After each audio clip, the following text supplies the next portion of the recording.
point is, ladies and gentlemen, that greed, for lack of a better word, is good. Greed is good. We've all heard the line. Maybe you've even quoted it. But did you ever really understand what Gordon Gekko was doing? Was he just buying stocks, playing the market, or was he hunting companies? In Wall Street, Gekko doesn't just want money, he wants control. And he's willing to tear a company apart just to squeeze out a few extra million. I create nothing. I own. This wasn't fiction, it was a mirror. Welcome to the wild 80s, where power was bought, sold, and stolen on the floor of the stock exchange. Now, you're not naive enough to think we're living in a democracy, are you, buddy? At first glance, Wall Street looks like a classic coming-of-age story. A young stockbroker, Bud Fox, tries to climb the corporate ladder and ends up in the orbit of a ruthless investor, Gordon Gekko. But this isn't just about ambition. It's about predation, financial warfare dressed up in pinstripes.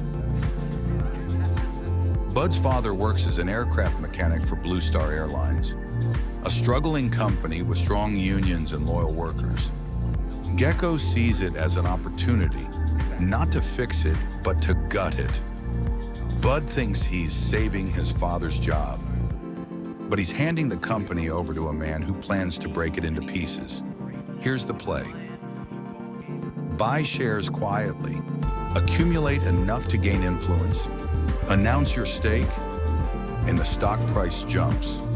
Then either strip the company for parts, force it to buy back your shares at a higher price, or trigger a bidding war. This isn't investing, it's a hostile takeover powered by greed and leverage. The technical term for part of this? Greenmail. It's like blackmail, but for billionaires. Bud thinks he's learning how to play the game, but Gekko isn't playing, he's dismantling. And the wildest part? Gordon Gekko wasn't even the worst of them. Because while Hollywood was building icons, Wall Street was building empires with real money and real casualties. Greed is right. Greed works.